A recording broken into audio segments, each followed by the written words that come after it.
Let's face it, if getting lean was easy, many more people will be walking around at a healthier lower body fat percentage. The reality is quite different.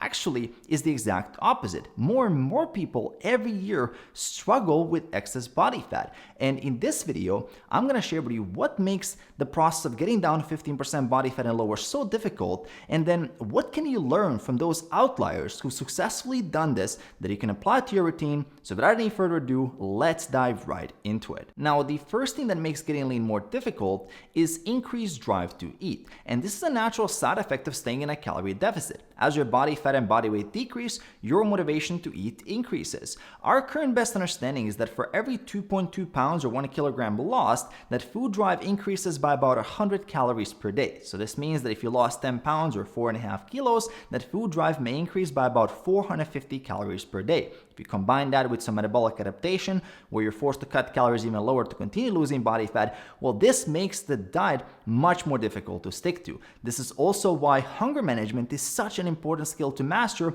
if you want to get to a lower body fat percentage. And if you observe those who've gotten to a very lean physique, they're either naturally getting fuller easier from meals, or they've learned skills such as eating lower calorie density, very filling meals, higher protein intakes, lots of water, and overall they're really good at lowering their hunger levels doing things such as hitting the like button. And this is also why dieting becomes easier over time as you get better at these things. So every fat loss phase you do, you can go lower and lower in your body fat percentage. And it's also why the first time you're doing this is actually the hardest. Now, the second thing that makes dieting and getting lean much more difficult is having a limited mental bandwidth.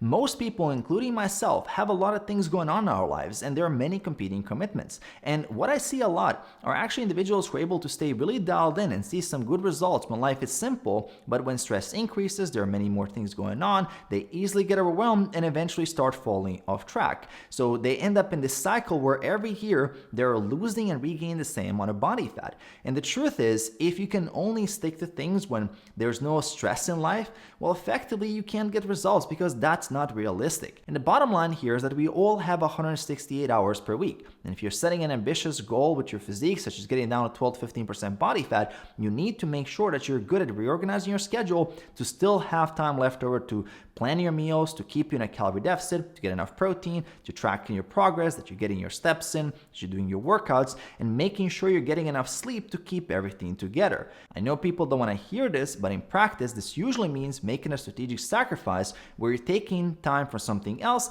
and allocating more to fitness. And this is especially important in the first 3 to 6 months when you're building all these new habits and everything is taking longer. Now, the good news is that once the habits are established, you have good systems in place, you'll be able to free up some of that time and mental space, and then you can reinvest it into another area of your life. Now, speaking of habits, the third thing that's going to make getting lean a lot easier or a lot harder are your pre-existing eating habits. I get a lot of questions such as, Mario, do you think I can still do one cheat day per week and get lean? Or Mario, I find tracking calories and macros really annoying. Can I get lean without that? Maybe, some people can, but if you've been stuck at 25 to 30% body fat for the last 2-3 years, doing it your way, do you really think it's a smart decision to keep doing the same? Because the reality is your current body fat percentage is nothing but a reflection of your current eating habits. And if you keep doing the same, you're going to get the exact same results. So something has to change. You don't get to 12 to 15% body fat by eating like someone who's at 25 to 30% body fat.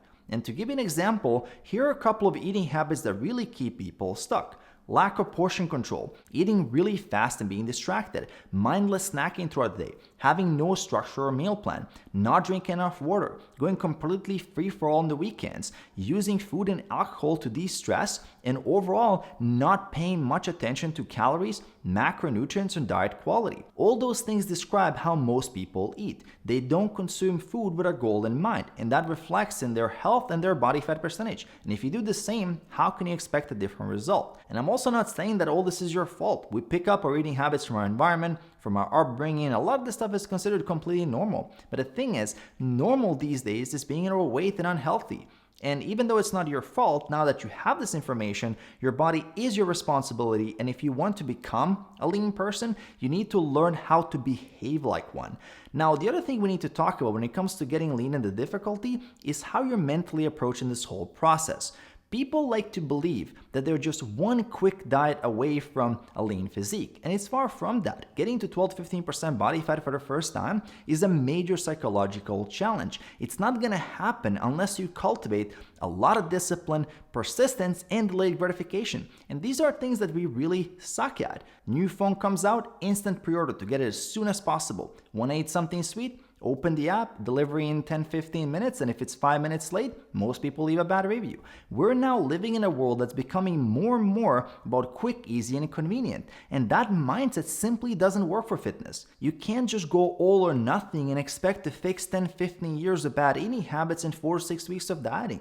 This takes time and a true long-term commitment. And maybe one of your current mental habits is to give up too early. If things don't work out in the first 2-3 weeks, you jump ship, instead of pushing through, finding what doesn't work, and then learning from your own mistakes. If one bad day is enough to throw you off for a whole week or multiple weeks, then you need to work on your mental strength and your psychology. Having a plan is important, but a plan is just a starting point. Real success comes down to making adjustments as you go, learning from failure, and then being consistent even when you don't feel like it. And what's going to help you with that consistency is making sure to subscribe below. Details for coaching if you want to work with me on your fitness journey are in the description below as well. Leaving a video here as well that explains the process of going from 25% down to 15% body fat. So check out that video next, and I'm going to see you right there.